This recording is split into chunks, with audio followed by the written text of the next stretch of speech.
Assalamualaikum warahmatullahi wabarakatuh. Alhamdulillah alladzi bi ni'amihi tatimmu shalihat wa bihi na'malus shalihatil ma'murat wa nantahi al-anbiyatil mustarab. Asyhadu an la ilaha illallah wahdahu la syarika lah wa asyhadu anna Muhammadan abduhu wa rasuluh. Allahumma shalli wa sallim wa barik ala nabiyyina Muhammadin wa ala alihi wa sahbihi ajma'in, amma ba'd. Bapak Ibu jamaah pengajian Ahad pagi PDM Bantul Kota atau Kota Bantul yang dirahmati Allah. Alhamdulillah, mari kita niatkan hidup ini ikhlas, segala apa yang kita lakukan mencari ridho Allah Subhanahu wa ta'ala, termasuk pada pagi hari ini dalam waktu 1 jam 6 sampai jam 7. Insya Allah kalau dimulai tepat, selesainya tepat, jamaah itu senang. Meskipun yang hadir belum semuanya apa-apa, kita niatkan dengan Bismillahirrahmanirrahim, dengan nama Allah. Ya Allah, kami di sini semua belajar agamamu, belajar syariatmu, untuk saya praktekkan, untuk kami praktekkan dalam kehidupan, dalam rangka mencari ridho. Sholawat dan salam mari kita senantiasa sampaikan pada Rasulullah Muhammad sallallahu alaihi wasallam. Bapak Ibu yang dirahmati Allah, saya semalam itu lupa dan memberitahu. Baru kali tadi kalau ada LED lebih bagus biar bisa nonton film. Tapi kalau nggak ada nggak apa-apa, sambil nunggu nanti kita mungkin biasanya karena di sini barangkali pengajian tanpa ditampilkan. Kalau ditampilkan biasanya itu lebih mengenal karena visualnya dapat, audionya juga bisa mendengar sekaligus bisa melihat. Apa tema kita pagi ini? Tema kita sederhana. Tsummas sabila yassara. Pernah dengar Bapak Ibu? Ini sudah disiapkan filmnya. Bapak mau buka dulu ya. Pernah dengar tsummas sabila yassara?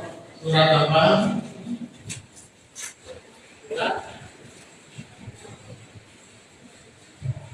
Surat Al-Baqarah.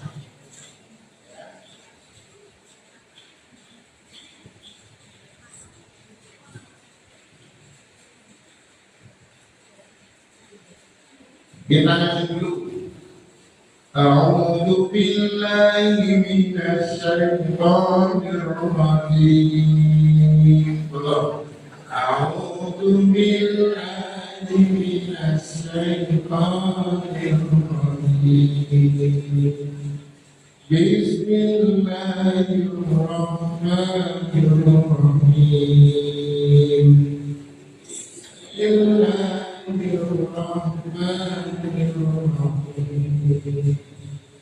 Min ayyi syai'in khalaqah, min ayyi syai'in khalaqah, min nutfatin khalaqahu faqaddarah, min nutfatin khalaqahu faqaddarah.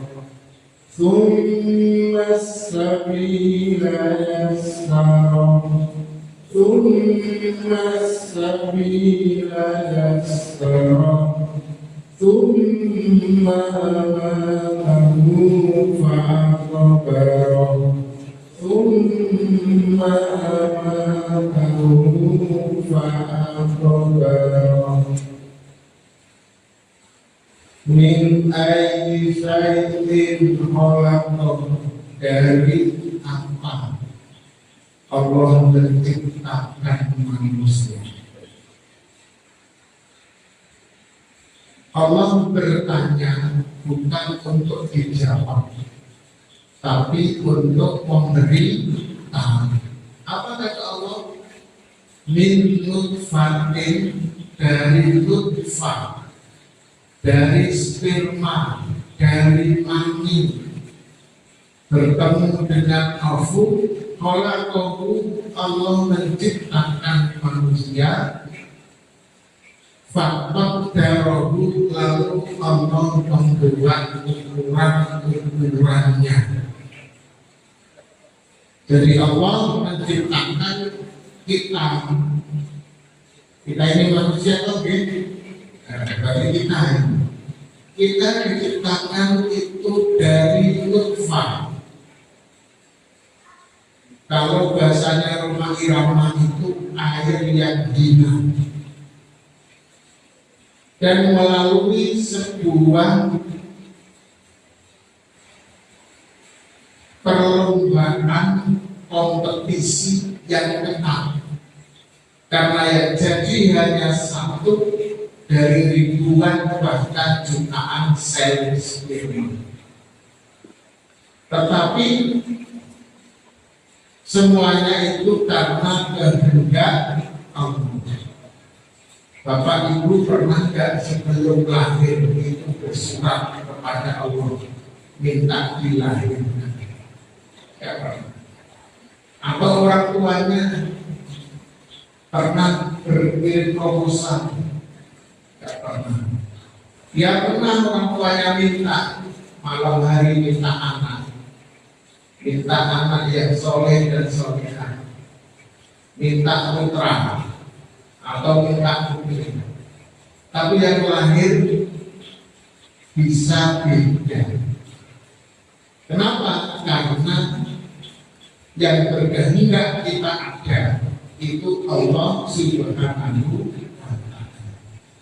Karena Allah berkehendak maka kita lahir.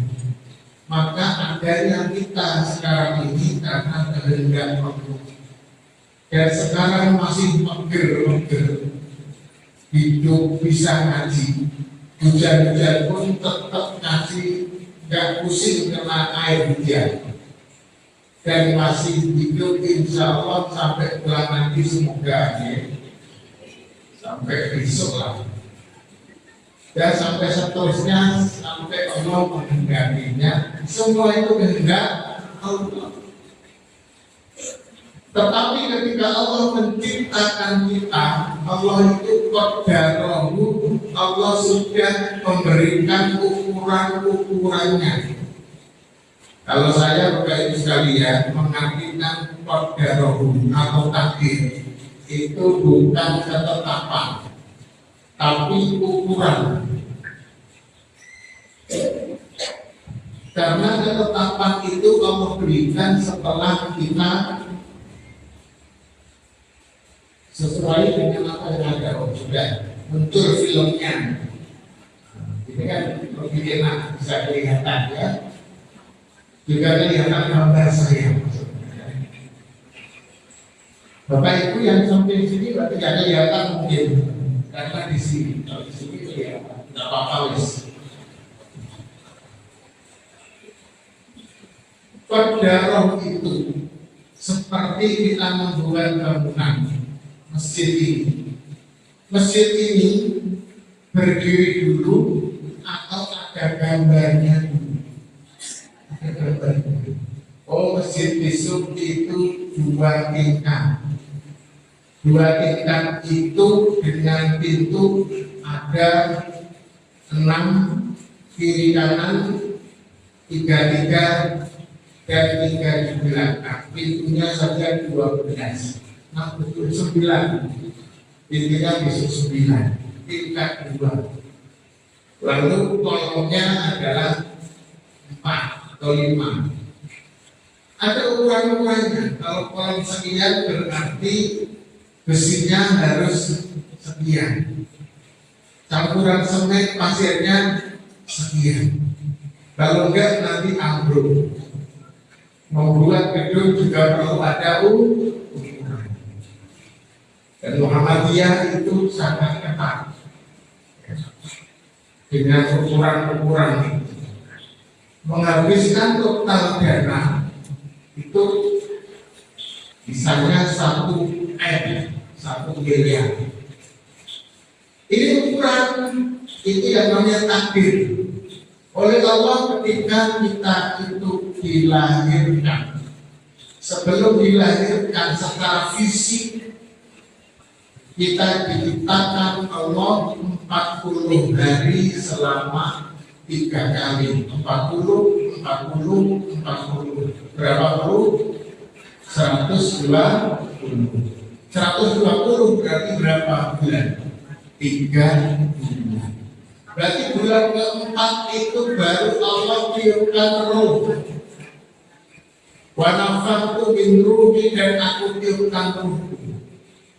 Ketika Allah membuat fisiknya 4 bulan, bukan 3 bulan ya, 4 bulan ditambah dengan roh fisik itu, itulah menjadi yang namanya nafas.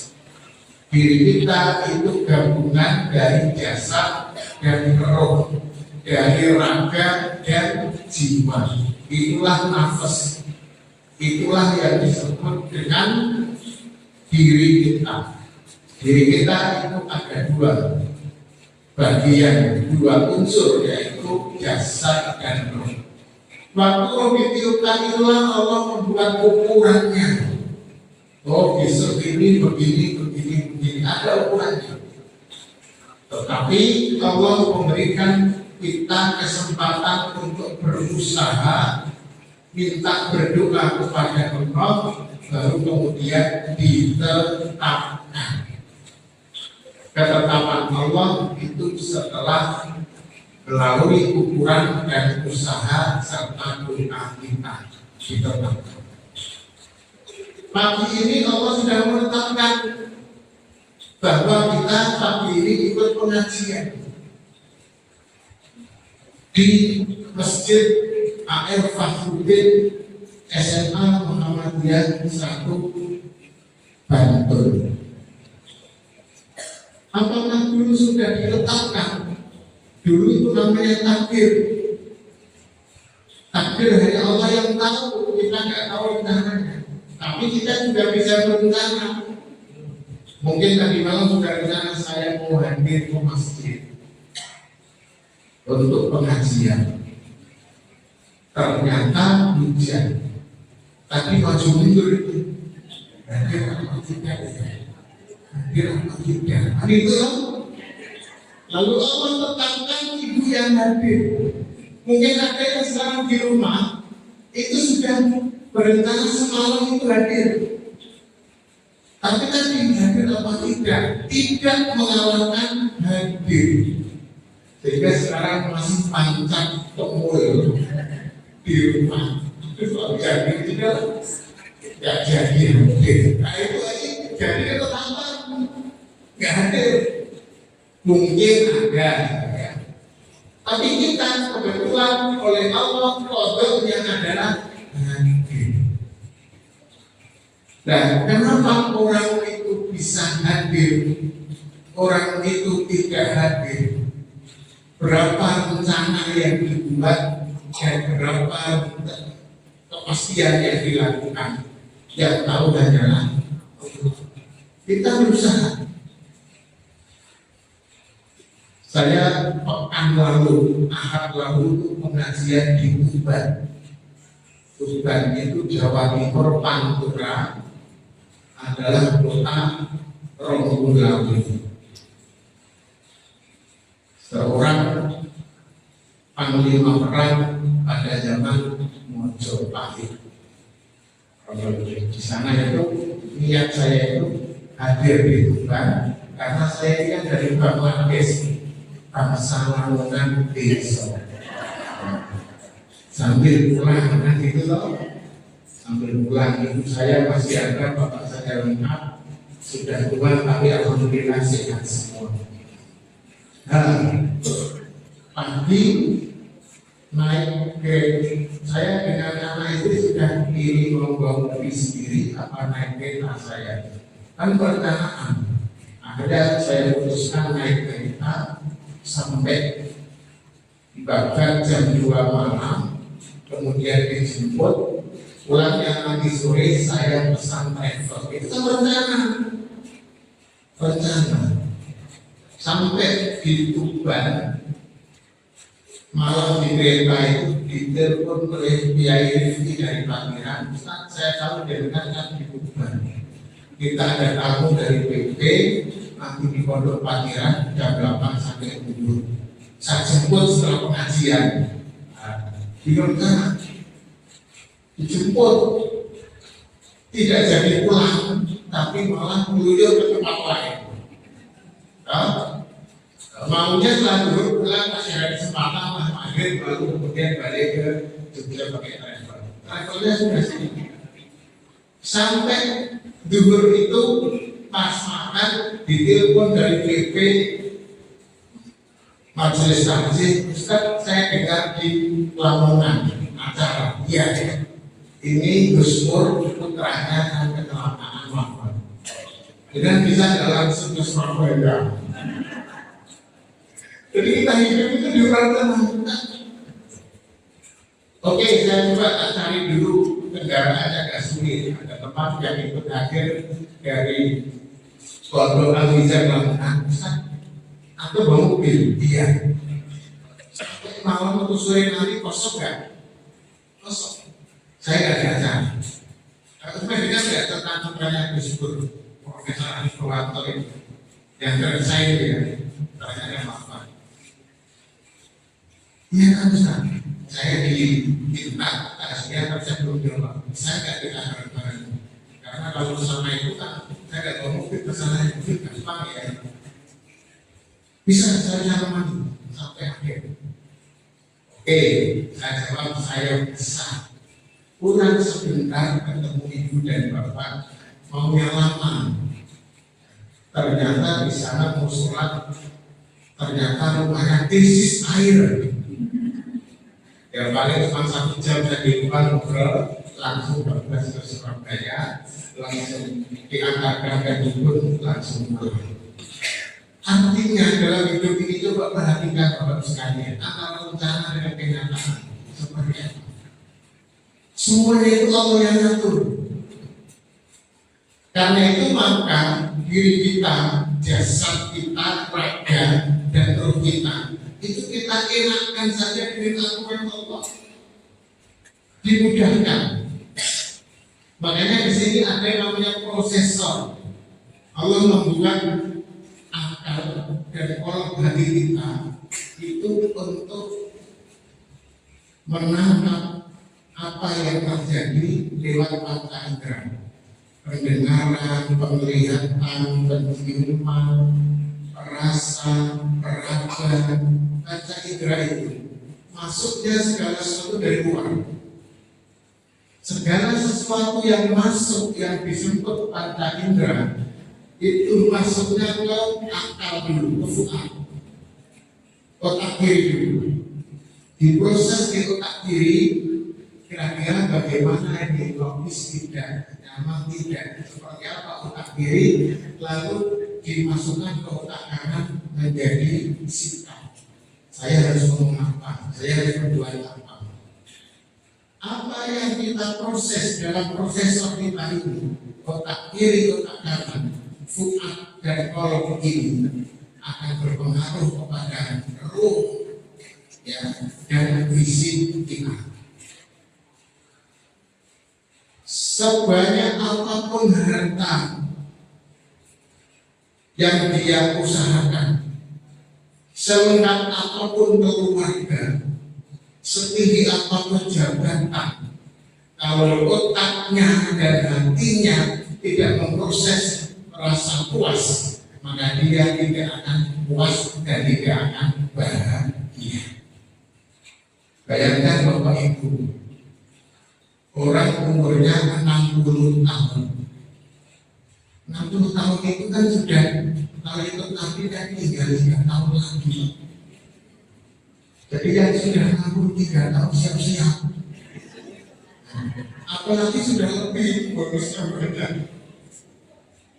60 tahun menjabat, tertangkap KPK dan terbukti dia korupsi 1,3 triliun. Untuk apa hidup juga tinggal 3 tahun? Mau habiskan itu apa? 1,T itu 1,3. Tahu nggak Bapak Ibu sekalian 1,T itu berapa? Sekarang kita mulai dari 1 miliar dulu. 1 miliar itu adalah 1.000 juta. 100 juta sampai 900 juta. Bayangkan, baru 1.000 juta, baru 1 miliar. Kita 100 juta saja untuk membeli SLR saja. Kayaknya sudah penuh di masjid ini ya. Ini 1 M itu 1.000 juta. 1 M. 1 triliun itu 1.000 miliar. Coba ditumpuk itu berapa? Padahal makan sekali itu baru kita masuk warung sederhana misalnya ada apakah lagi rames 10 juta itu sudah dengan sak minumnya. Ya dapat nggak? Pada ada 5.000 aja sudah sak minumnya. Lah kalau 5.000 atau 10.000 kan sehari kan cuma 30.000, setahun kan cuma 600.000 atau 6 juta ya? 6 juta? Ya 6 juta. 1,3 triliun itu habis berapa abad? Tadi berapa? Silakan Pak, minum. Bismillahirrahmanirrahim.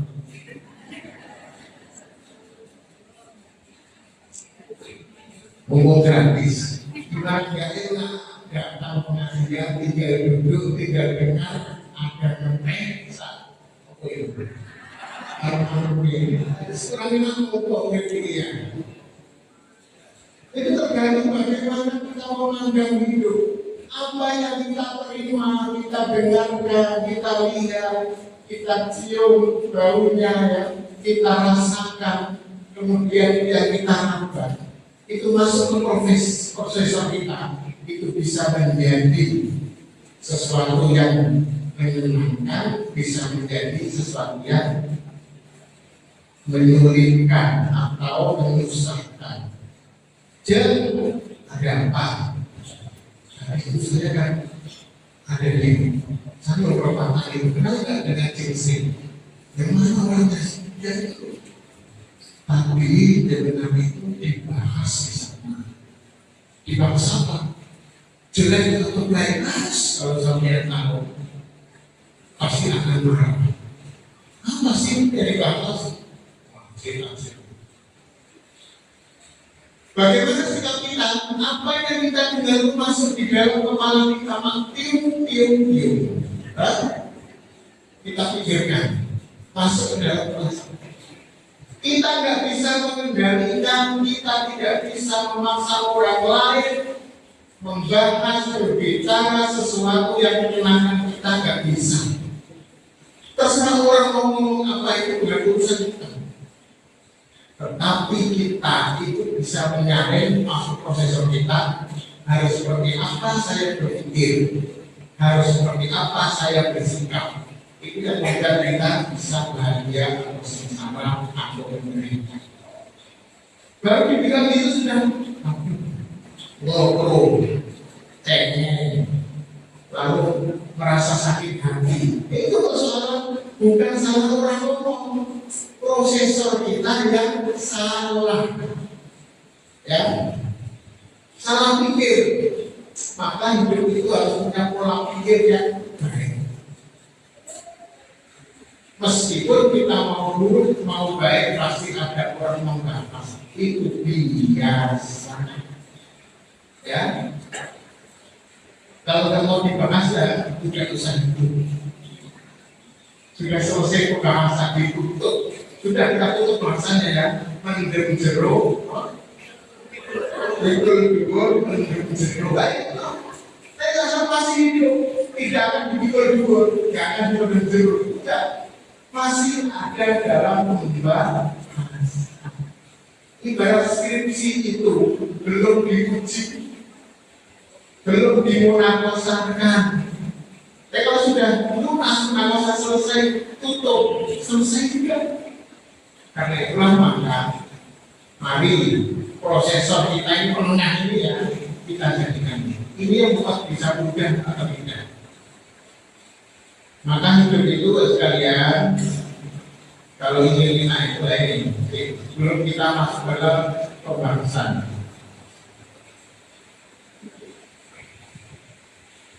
Terbaca yang tidak terbaca nanti dikirimkan lewat WA. Sudah dikirim belum Ustaz? Sudah dikirimkan. Bisa membaca di HP-nya masing-masing.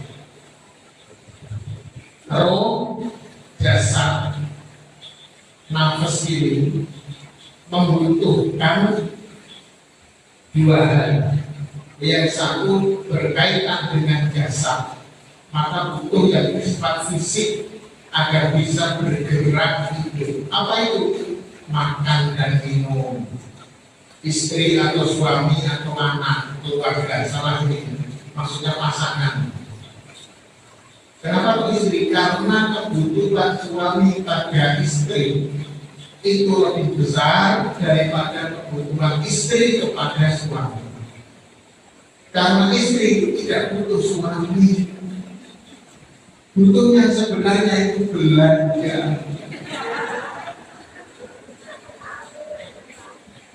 Dia tahu saja.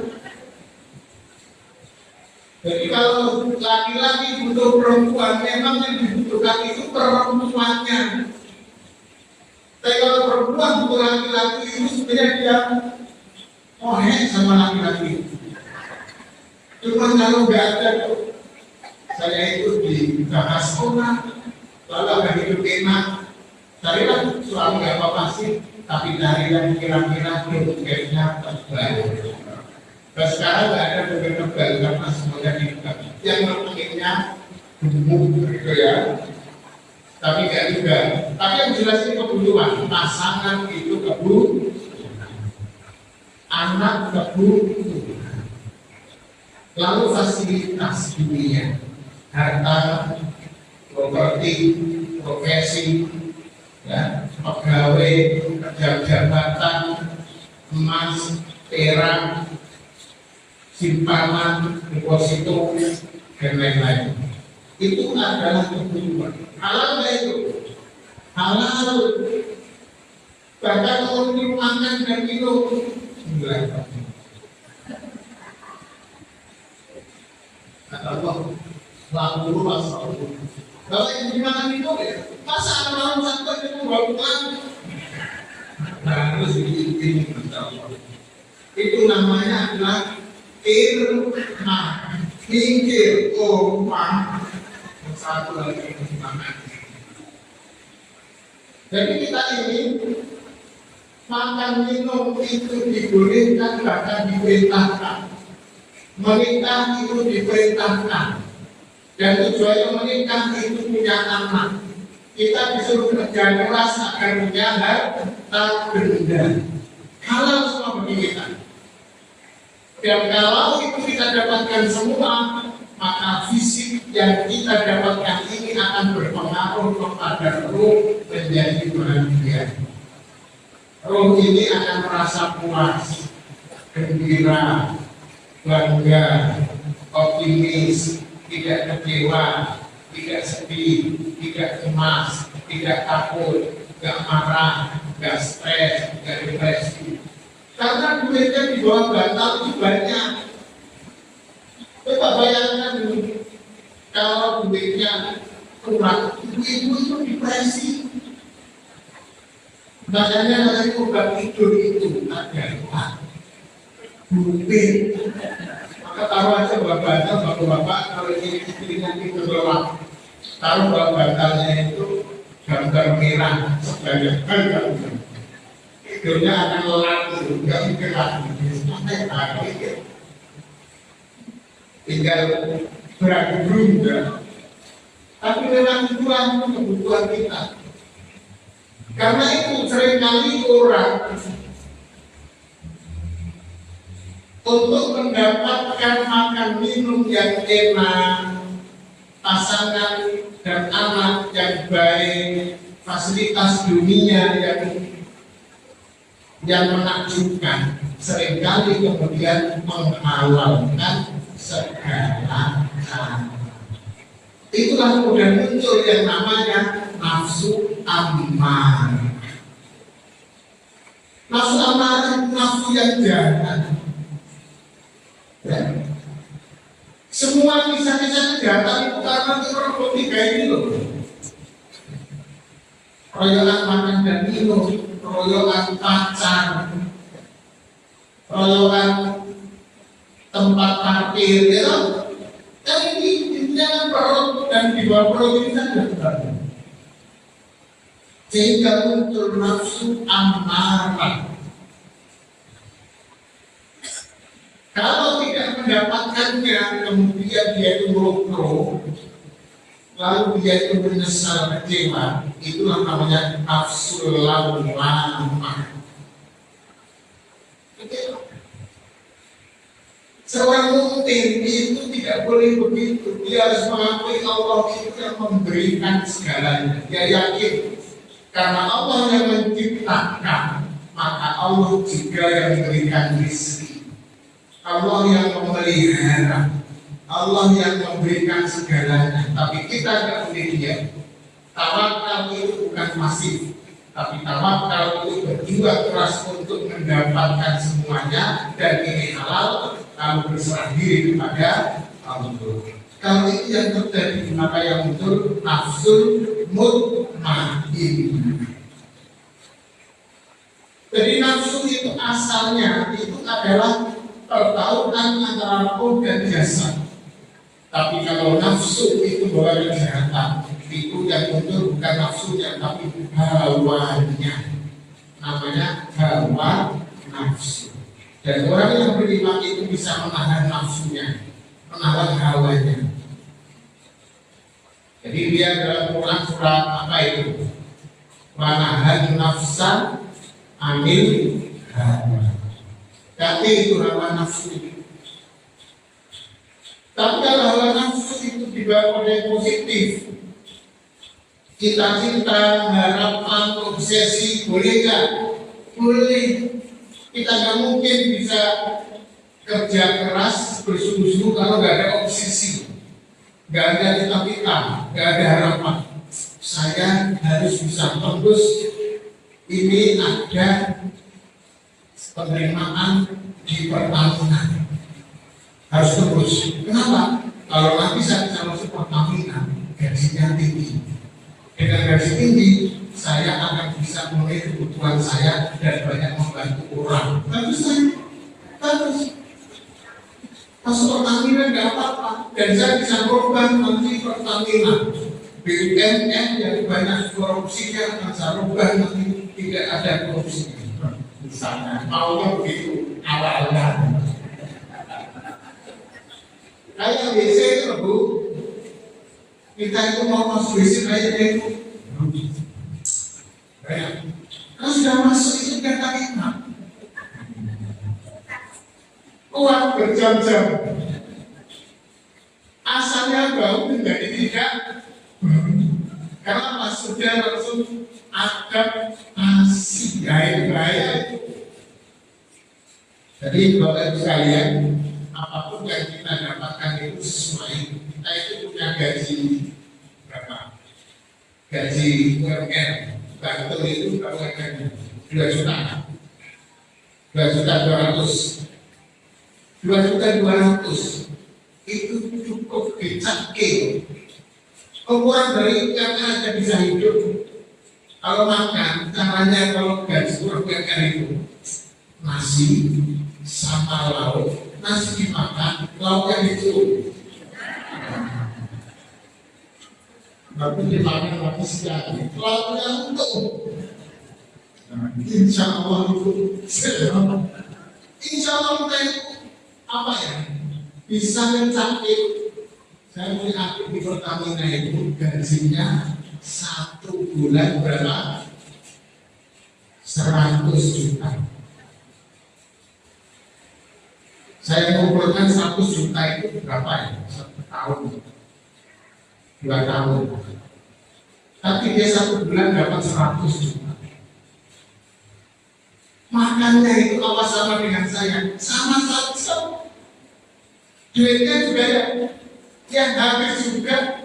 Ya punya lah dia tabungan untuk punya rumah beberapa. Tapi rumah jadi sepatu bukan juga satu. Dia rumah itu punya ada di Malang, ada di Jogja, ada di Semarang, ada di Surabaya. Tapi di Jakarta dia itu kontrak apartemen. Begitu. Di sini suruh Mas, kok di rumah saya di apa dibersihkan sampah karaoke. Nanti kalau untuk mati bersihkan, kalau tidak biarkan saja di rumah. Apa ya? Hidup itu kan sangat simpel. Gak usah apapun rumah kita yang kita tempatkan cuma 1 kali 2 meter. Jadi kita itu ranjang itu tidak segitu loh. Apa ada orang bujur rumah 10 meter itu mati semua? Gak mungkin. Oh kita tuh sekarang gak perlu banyak-banyak. Orang yang punya tabungan besar dengan ini sama saja. Malah kadang saya begini dengan ini, namanya itu uang ada. Naik kereta Jakarta Surabaya, naik ekonomi. Murah mas. Sekarang kereta ekonomi sudah sama dengan apa? Sama dengan eksekutif sudah menghadap begini. Apalagi saya IPS itu ada perusahaan, ada diskonnya 15%. Masya Allah. Saya eksekutif Pak. Hidup ini mati ya. Hidup. Nah, saya kan masih ada di Silang. Orang itu mencicil itu biasa. 100 juta itu mencicil di mana? Dan beragam. Kalau ibu yang punya hanya 200, hanya 2 juta masih punya hutang itu wajar. Tapi kita itu berapa gajinya yang punya hutang loh. Kayaknya bapak ibu juga punya hutang kayaknya. Saya lihat itu sepertinya banyak yang punya hutang. Karena yang ngomong juga punya hutang. Katanya gini, hutang bilang iman.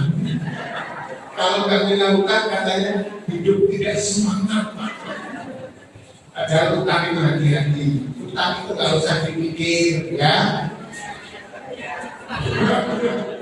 Kombinasi. Yang tidak niat masalah nanti ketika perjalanan meninggal itu kan sudah ada jatahnya. Bapak Ibu sekalian, kalau bapak saya sudah meninggal, barang siapa yang punya kegayutan kalian hutang itu hutang.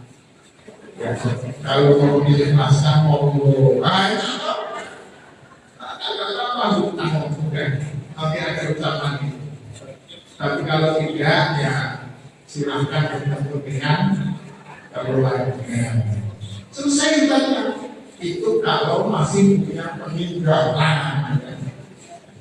Itu hati-hati karena Nabi itu sangat serius mengajukan. Maka memenuhi makan, minum, istri atau pasangan anak pasti tentunya itu. Udah itu apa adanya saja. Tetapi harus memang bekerja keras, serius hidup, tapi hidup apa adanya serahkan pada Allah. Kalau itu yang terjadi, jasad kita menjadi healthy, sehat, roh kita menjadi healthy, bahagia. Kalau nggak begitu ya nggak sehat dan bahagia. Bikin pohon cari apa? Sudah tua kemusung. Kemusung itu maksudnya bukan berarti tidak boleh usaha, harus usaha keras. Kemusung itu artinya dia itu selalu tidak puas dengan apa yang dia lakukan. Rencananya dengan baik sudah terjadi puaskan diri. Ya sudah, ini batasannya. Alhamdulillah. Evaluasi, perbaiki lagi, cari lagi. Dapatnya itu alhamdulillah. Itu namanya adalah bertawakal, tapi juga berusaha. Nah, sekarang bagaimana bisa hidup itu mudah? Kalau sekalian, tadi kan dikatakan tinggal 10 menit. Begini, hidup itu akan mudah. Karena Allah menciptakan kita, ayat tadi kan, setelah itu sumas sabila yassar. Sekarang itu aku nyanyikan ayat ini. Baru kalau ayat ini selesai, semua amal tahu fa'akbar, dimatikan atau dikuburkan. Belum masa kita. Kalau saya makhluk minggu bapak kedua dan apa? Atau saya mengatakan, saya kan masih muda. Meskipun muda itu tidak jauh nanti. Namanya juga urutan kematian itu tidak urutan abjad, tidak urutan umur, tapi urutan kehendak Allah. Maka gimana agar Allah berikan sumpah sabila yasaro? Ada 3 agar kita dimudahkan oleh Allah itu. Satu apa? Wa man amana wa amila shalihan falahu jazaa'ul husna wa sanaqulu lahu min amrina yusra. Adapun orang yang beriman dan beramal soleh, maka dia akan mendapatkan balasan yang terbaik dan akan saya berikan kemudahan untuk urusannya. Apa syaratnya? Iman, amal, soleh. Tadi iman itu keyakinan tauhid harus full kepada Allah. Yakin, karena Allah yang menciptakan, Allah berikan rezeki.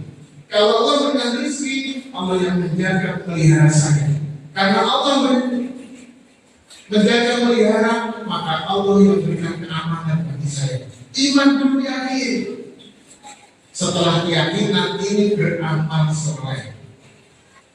Amal soleh apa? Apapun yang kita lakukan untuk berbuat baik kepada Allah vertikal dan berbuat baik secara horizontal pada manusia, itu amal soleh. Termasuk amal soleh itu yang terdekat kepada orang dekat kita. Suami itu sangat sayang, menghargai istrinya dan memberikan yang terbaik untuk istrinya. Nyok, ya, bro. Kayak saya itu kemanapun selalu terima kasih. Kan begitu. Karena istri itu dibawa jauh-jauh dari rumah orang tuanya. Itu untuk dibahagiakan bapak-bapak, bukan untuk diajak tersiksa dan menderita. Seorang istri juga sama. Istri itu kalau dia mau beramal soleh, lakukan yang terbaik untuk suaminya. Suami datang, sudah kerjaan 1 kilo. Pokoknya laki terbaik lah. Mas minta apa, semua tersedia. Laki terbaik. Kepada anak, didilah anak dengan pendidikan yang terbaik. Pada orang tua lakukan yang terbaik. Ini ada 4 orang atau 3 yang utama. Ahli waris. Baru nanti pada saudara, kerabat, tetangga, dan lain-lain. Ini yang pertama kan ditanya. Apakah suami dulu bagus dengan kamu? Apa istrimu? Apa anakmu? Apa orang tua? Semua diminta jawab yang terdekat. Dan kalau sudah begitu, itulah orang yang bertakwa. Famayyattaqillahu yaj'allahu min amri yusra. Orang yang bertakwa pada Allah memberikan kemudahan dari seluruh urusan. Apa bertakwa? Bertakwa itu ya gabungan iman dan amal soleh. Hidup itu sudah nggak usah dikategori iman amal soleh, selesai sudah. Yang kedua, fa'amma man aqwa wattaqwa wasaddaqa bil husna fasanuyassiruhu lil yusra. Kami mudahkan jalan kemudahan. Bayangkan ini, orang yang mau berbagi karena ketakwaan dan teguh pada kebaikan, yakinlah kebaikan itu tidak akan kemana. Kebaikan itu akan kembali pada diri kita. Saya itu dari Jakarta, anaknya bawa oleh apa ya? Tetangga saya itu mau saya kasih. Kenapa? Ditanya. Biar kalau dia juga pergi, itu bawa oleh saya juga dikasih. Yakinlah kalau tujuannya itu pasti akan kecewa. Memberi gak usah berharap dibalas. Memberi membantu itu melepaskan. Nanti Allah akan membalas karena Allah memberikan kita keyakinan dalam ayat-ayatnya. Apapun yang kamu keluarkan kebaikan Allah akan balas. Yang balas itu Allah. Bisa lewat orang yang kita beri, bisa lewat dari jalan yang yakin. Jangan berharap pada orang lain. Kurang apa saya pada diri? Kenapa dia menerima? Dia ibarat kacang pulpa kulitnya. Kalau saya berani tapi tidak, ngapain hidup di batu itu? Santai saja. Lakukan yang terbaik. Biarkan orang ngapain. Kita mintanya hanya kepada Allah. Yakin. Dikatakan juga manjas secara mukminan di dunia, jassarul lahu fi dunya wal akhirah. Ini hadis. Barang siapa memudahkan orang lain di dunia, Allah memudahkan dia di dunia dan akhirat. Jadi orang itu memudahkan, entengkan, jangan mempersulit, jangan menggunakan pepatah pejabat. Kalau bisa dipersulit, kenapa harus dipermudah? Apa ternyata? Sekarang sudah tidak katanya. Kapan? Semoga saja. Yang terakhir, bahwa kemudahan itu akan kita dapatkan setelah mengalami kesulitan. Saya jangan lupa ba'da usri yusra. Fa inna ma'al usri yusra. Allah akan menjadikan setelah kesulitan itu kemudahan. Dan sesungguhnya bersama kesulitan itu ada kemudahan. Mutiara itu tempatnya di mana? Di dasar alam. Mutiara itu lebih mahal atau lebih murah dari emas. Emas itu sekarang harganya berapa? 2.600.000. 2.600.000. Apa? Bocor beli emas. Pantau terus semuanya. 2.600.000 harga emas. Mutiara itu yang terbaik itu bisa 2 kali lipat. Waktu saya kelompok itu tanya harga mutiara. Mahal-mahal Mbak. Ada Pak yang murah. Murah ini mutiara cakep. Kenapa dia itu mahal? Karena memang mencarinya sulit. Sesuatu yang kita dapatkan yang indah itu memang melalui sebuah kesulitan. Ya apa? Pernah nonton dulu film Dora? Dora itu udah belajar kan berhasil. Oke. Itu kan melalui kesulitan dulu. Nah, berhasil baru. Ya, itu ya. Karena itu jangan tahu dengan kesulitan. Kita bisa camping di atas gunung harus memanjat dulu, dan itu kesulitan. Cerba suki maunya instan tanpa biaya gratisan terus. Hidup seperti itu tidak ada enaknya. Hidup itu ya saling memberi dan saling menerima. Yang terakhir sekalian, jadah itu Kita harus terus bergerak, jangan menjadi orang yang duduk-duduk. Faida barokta fansok. Selesai satu urusan, lakukan urusan yang lain. Ibu di rumah, jangan kemudian kok sudah jam 7 pas ini normal ini. Tadi saya dikorupsi 6 menit tadi. Ya, saya tambah 1 menit. Akhirnya apa? Ini surga yang kita dapatkan. Tanam pikiran, raih perbuatan. Tanam perbuatan akan menjadi kebiasaan. Tanam kebiasaan akan menjadi watak. Tanam watak akan menjadi nasib. Nasib buruk atau baik tergantung pikiran kita.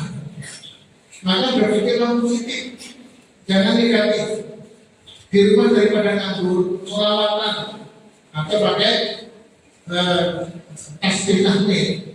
Sallallahu alaihi Muhammad, sallallahu alaihi wasallam, sallallahu alaihi Muhammad, sallallahu alaihi wasallam. Pada istrikan sallallahu alaihi Muhammad. Sambil duduk, sambil masak, pakai ya. Sambil di kamar mandi jangan, boleh. Atau pasti takbir, ya. Subhanallah, walhamdulillah, wala ilaha illallah, Allahu akbar, wala haula wala illa billahil azimil halim. Bikin positif atau dengar ngaji 1 bulan 1 juz, 1 hari 1 bulan khatam, 1 hari 1 juz. Gak usah dibaca. HP nyalakan juz 1 hari ini juz 1, cuma 1 jam. Dengarkan sampai nyetrika sampai ini, masya Allah. Hidup itu bermanfaat, ya. Kira menjadi nasib. Sehingga jangan sampai hidup kita itu tidak baik pikiran kita. Maka untuk sehat itu ada 4 pola yang harus kita pahami dulu. Kita atur. 1 pola makan atau minum atau pola konsumsi, ya. 2 pola tidur atau pola istirahat, jam 10 sudah tidur, nggak usah malam-malam. Kesehatan nanti lama saya jelaskannya. Yang ketiga adalah pola pikir. Yang keempat, pemakaian pola. Berapa pola? Yang terakhir pola ya. Cukup kan nanti nggak selesai nanti. Begitu, semoga bermanfaat. Biasanya nggak ada pertanyaan, Ustaz. Karena ini bukan fikih, ini kan kita pelajari bersama. Insya Allah bisa diterima. Kalau lebih ada yang tidak menyenangkan, kami mohon maaf yang sebesar-besarnya. Ya, semoga ada beberapa saya memang terlibat berau agar tidak ngantuk. Ya, karena setelah itu saya akhir dengan pantun, ya. Tujuh papa. Oh, mantap. Tujuh papa kabeh menteng. Menawi lepat turun pangkat turun. Jangan ini yang disingkat-singkat dan dihafalkan ya. Wassalamualaikum warahmatullahi wabarakatuh.